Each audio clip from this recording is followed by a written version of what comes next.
नमस्कार दोस्तों, राधे राधे। प्रेम से बोलिए शंकर भगवान की जय। आज हम मौनी अमावस्या की व्रत कथा सुनेंगे।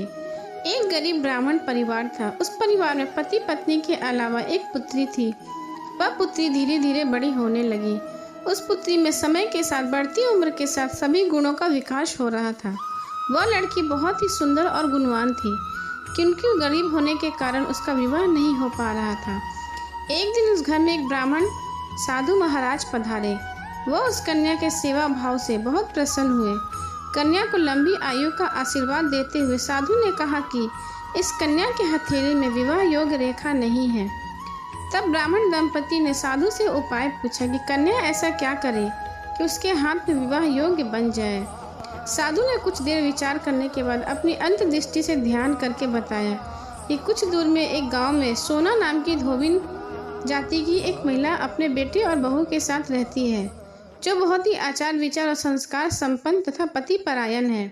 यदि यह कन्या उसकी सेवा करे और वह महिला अपनी इसकी शादी में अपने मांग का सिंदूर इसे लगा दे, तो उसके बाद इस कन्या का विवाह तो हो ही जाएगा और कन्या वैधव का योग भी मिट जाएगा। साधु ने यह भी बताया कि वह महिला कहीं आती जाती नहीं है। यह बात सुनकर ब्राह्मण ने अपनी बेटी को सोना धोबिन की सेवा करने की बात कही तो बेटी तैयार हो गई। अगले दिन कन्या प्रातः काल उठकर सोना धोबिन के घर जाकर साफ सफाई और अन्य कार्य करके वापस आ जाती। ऐसे बहुत दिन बीत गए। एक दिन सोना धोबिन अपनी बहू से पूछती है, तुम तो सुबह उठकर सारे काम कर लेती हो और पता भी नहीं चलता। बहू ने कहा, माँ जी मैं तो नहीं करती, मैंने सोचा कि आप ही उठकर सारे काम खुद ही कर लेती हैं। मैं तो देर से उठती हूँ। इस पर दोनों सास बहू निगरानी करने लगी कि कौन है जो हमारे घर का सारा काम कर कर चला जाता है। कई दिनों बाद धोबिन ने देखा कि एक कन्या मुंह में अंधेरे में अपना मुंह छिपाकर आती और सारे काम करने के बाद चली जाती है। जब वो जाने लगी एक दिन, तो सोना धोबिन उनके पैरों पर गिर पड़ी और पूछने लगी कि आप कौन हैं और इस तरह छुपकर मेरे घर की चाकरी और मेरे घर का काम क्यों करती हैं। तब कन्या ने साधु द्वारा कही गई सारी बात सोना धोबिन को बताई। सोना धोबिन बहुत ही पति परायण थे, उसमें बहुत तेज था। वह बोली, जा बेटी, मैं तेरे विवाह में अवश्य आऊंगी। सोना धोबिन पति थोड़ा अस्वस्थ रहता था। उस ब्राह्मण पुत्री का विवाह का समय आया। सोना धोबी ने अपनी बहू से कहा कि जब तक मैं घर पर ना आ जाऊं, मेरे पति को रूम से बाहर न निकालना। सोना धोबिन उस लड़की के विवाह में चली गई। सोना धोबी ने जैसी अपने मांग का सिंदूर उस ब्राह्मण कन्या को लगाया, वैसे इसका पति मर गया। उसे इस बात का पता चल गया। वह घर से निराजल ही निकली थी, यह सोचकर कि रास्ते में कहीं पीपल का पेड़ मिलेगा तो उसमें भौरी देकर उसकी परिक्रमा करके ही जल ग्रहण करूंगी। उस दिन मौनी अमावस्या थी। ब्राह्मण के घर मिले पुए पकवान की जगह उसने ईंट के टुकड़ों को अपने थैले में रख लिया। एक जगह उसे पीपल का पेड़ दिखाई दिया। वहां पर उसने उसकी पूजा की और 108 बार परिक्रमा की। उसके बाद जल ग्रहण किया। जैसे उसने जल ग्रहण किया, उसके पति जीवित हो गया और उठकर बैठ गया। मौनी अमावस्या के दिन जो व्यक्ति हर अमावस्या को पीपल के पेड़ में 108 बार भौरी देता है, उसके सुख और सौभाग्य में वृद्धि होती है।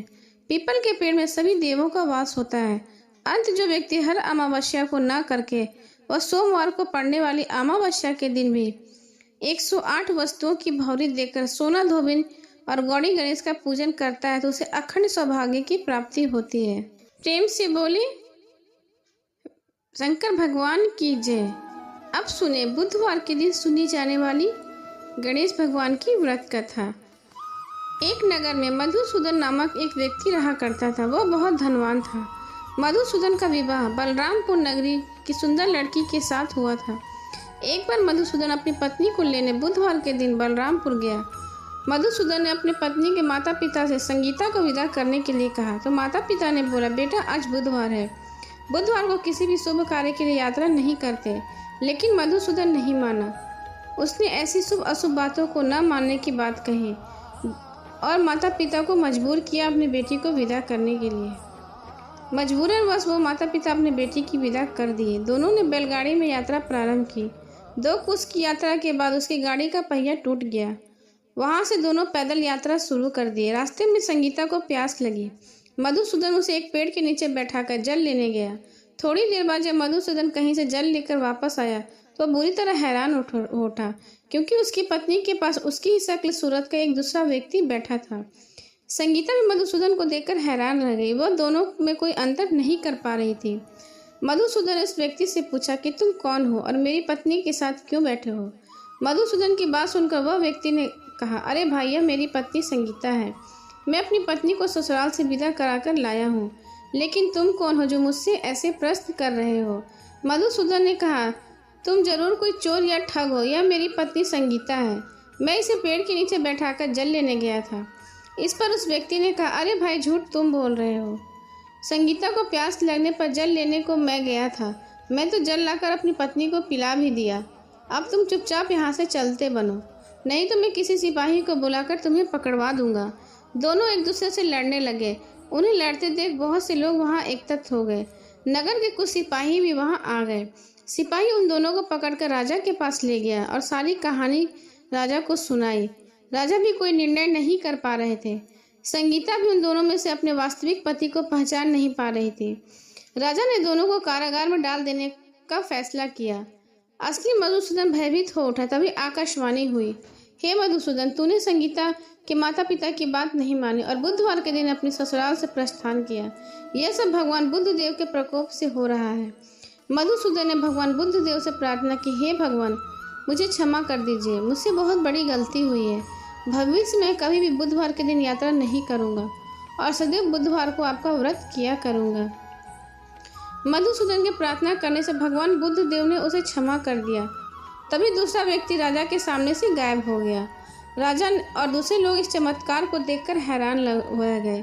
भगवान बुद्ध देव की अनुकंपा से राजा ने मधुसूदन और उसकी पत्नी को सम्मान पूर्वक विदा किया। कुछ दूर चलने पर रास्ते की उन्हें बैलगाड़ी मिली। बैलगाड़ी टूटा हुआ पहिया भी जुड़ा हुआ था। दोनों उन्हें बैठकर समतापुर की ओर चल दिए। मधुसूदन और उसकी पत्नी संगीता दोनों बुधवार का व्रत करते हुए आनंद पूर्वक जीवन यापन करने लगे। इस तरह भगवान बुद्ध देव की कृपा से उनके यहाँ खुशियां बरसने लगी। इस तरह जो स्त्री पुरुष विधिवत बुधवार का व्रत करते हैं तथा व्रत कथा सुनते हैं, भगवान बुद्ध देव और भगवान गणेश भगवान उनके सभी कष्ट को दूर करते हैं। प्रेम से बोले गणपति महाराज की जय। अब सुने अमावस्या के दिन सुनी जाने वाली पीपल पथवारी की कथा। एक बुढ़िया थी। वह अपने बहू के साथ रहा करती थी और अपने बहू को कहती कि दूध और दही बेचकर आ। वह दूध और दही बेचने जाती तो रास्ते में देखती पीपल के पेड़ पर कुछ औरतें पूजा कर रही हैं और उसको सींचता देख बहू पूछती कि तुम यह क्या कर रही हो। तो औरतों ने कहा कि हम पीपल पथवारी सींच रहे हैं, इससे अन्न और धन होता है। 12 वर्ष का बिछड़ा हुआ पति मिल जाता है। बहू बोली, ऐसी बात है तो तुम पानी से सींचती हो तो मैं दूध से सींचा करूंगी। गुजरी बहू रोजाना दूध दही बेचने नहीं जाती। वह रोजाना दूध और दही से पीपल को सींचने लगी। सास दूध दही का दाम मांगती तो वह कह देती कि महीना पूरे होने पर लाकर दे दूंगी। 1 महीना हो गया। अमावस्या का दिन आया तो उसकी सास ने कहा कि तू दूध दही का हिसाब दे।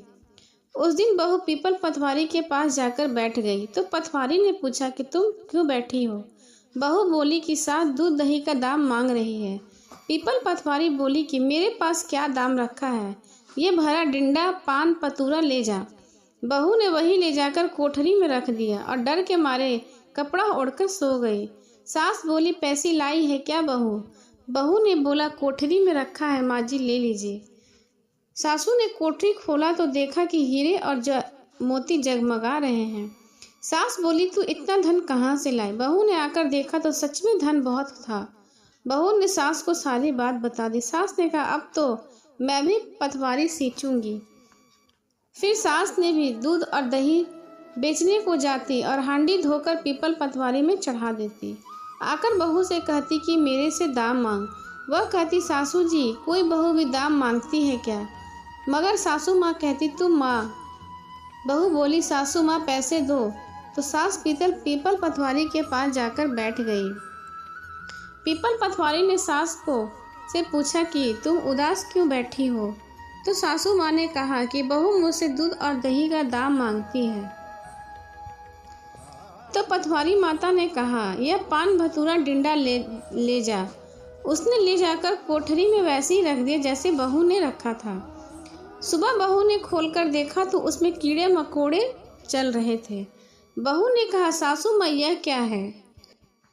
सास ने आकर देखा तो बोलने लगी, पिप्पल पटवारी तो बड़ी दोगली पटपिटनी है, इसको तो धन दिया, मुझको कीड़े मकोड़े दिया। तब सब कोई बोलने लगे कि तू बहू की सत की भूखी सींची थी, तू धन की भूखी सींची थी, इसलिए पटवारी माता ने तुम्हारे साथ ऐसा किया। सास को अपनी करनी पे बहुत पछतावा। उसने अपनी बहू और पटवारी माता से क्षमा मांगी। हे पटवारी माता, जैसे बहू को दिया वैसा सबको देना, जैसा सास को दिया वैसा किसी को न देना। प्रेम से बोले पटवारी माता की जय। अमावस्या पर जरूर सुने पितृदेव चालीसा पाठ। हे पितेश्वर दे दियो आशीर्वाद हमें, चरण शीश नवा दियो, रख दो सिर पर हाथ। सबसे पहले गणपत पाछे घर का देव, मानव जाजी हे पितेश्वर दया रखियो, करियो मन की चास। पितेश्वर करो मार्ग उजागर, चरण रज की मुक्ति सागर। परम उपकार पितेश्वर किन्हा, मनुष्य योनि में जन्म दिन्हा। मात पित देव मन में भावे, सो अमित जीवन फल पावे। जय जय जय पितर जी साई, पितृ ऋण बिन मुक्ति नहीं पाई। चारों ओर प्रताप तुम्हारा, संकट में तेरा ही सहारा। नारायण आधार सृष्टि का, पितर जी अंश उसी दृष्टि का। प्रथम पूजन प्रभु अज्ञात सुनाते, भाग्य द्वार पर आप ही खुलवाते। झुनझुन के दरबार है साजे, सब देवों संग आप विराजे। प्रसन्न होए मनवांछित फल दिन्हा, कुपित होए बुद्धि हर लीना। पितर महिमा सब है न्यारी, जिनका गुण गावे नर नारी। तीन मंडल में आप विराजे, वसु रुद्र आदित्य में साजे। नाथ सकल संपत्ता तुम्हारी, मैं सेवक समेत सूत की नारी। 56 भोग नहीं भाते हैं तुमको, शुद्ध जल से तृप्त हो जाते हैं सब। तुम्हारे भजन परम हितकारी, छोटे बड़े सभी अधिकारी। भानु उदय संग आप पुजावे, 5 अंजलि जल रिझावे। ध्वज पताका मंडप में साजे, अखंड ज्योत में आप विराजे। सदियों पुरानी ज्योति तुम्हारी, धन्य हुई जन्मभूमि हमारी। शहीद हमारे यहाँ पुजाते, मातृ भक्ति संदेश सुनाते। जगत पितरों सिद्धांत हमारा, धर्म जाति का नहीं है नारा। हिंदू मुस्लिम सिख ईसाई सब पूछे पितर है भाई। हिंदू वंश वृक्ष हमारा, जान दे ज्यादा हमको प्यारा। गंगा है मरु प्रदेश की, पितृ तर्पण अनिवार्य परिवेश की। बंधु छोड़ना इनके चरना, इन्हीं की कृपा से मिले प्रभु शरणा। 14 को जागरण करवाते, अमावस को हम धोख लगाते। जात झड़ूला सभी मनाते, नंदी मुख श्राद्ध सभी करवाते। धन्य जन्म भूमि वो फूल है, जिसे पृथ्वी मंडल मिली धूल है। श्री पितर जी भक्त हितकारी, सुने लीजिए प्रभु अरज हमारी। निस दिन ध्यान करे जो कोई, तासम भक्त और नहीं कोई। तुम अनाथ के नाथ सहाय, दीनन के हो तुम सदा सहाय। चारिक वेद प्रभु के साकी, तुम भक्तन की लज्जा राखी। नाम तुम्हारो लेत है जो कोई, तासम धन्य और नहीं कोई। जो तुम्हारे नित पाँव पलोटत, नवे सिद्धे चरना में लोटत। सिद्धि तुम्हारी सब मंगलकारी, जो तुम पे पावे बलिहारी। जो तुम्हारे चरण चितलावे, ताकि मुक्ति अवसी हो जावे। सत्य भजन तुम रोज जो गावे, सो निश्चय चारों फल पावे। तुम ही देव कुलदेव हमारे, तुम ही गुरु देव प्राण से प्यारे। सत्य आस मन में हो जोई, मन छा वांछित फल है पावे सब कोई। तुम्हारी महिमा बुद्धि बढ़ाई, शेष सहस मुख सगे न गाई। मैं अति दीन मलिन दुखियारी, करूँ कौन विधि विनय तुम्हारी। अब पितृजी दया दिन कीजिए, अपनी भक्ति शक्ति कुछ दीजिए। पितरों को स्थान दो, तीर्थ और स्वयं ग्राम। श्रद्धा सुमन चढ़े वहाँ, पूर्ण हो सब काम। झुनझुन धाम विराजे, पितर हमारे महान। दर्शन से जीवन सफल हो, पूजे सकल जहान। जीवन सफल जो चाहिए, चले झुनझुनु धाम। पितर चरण की धूल ले, हो जीवन सफल महान। प्रेम से बोलिए पितृदेव की जय।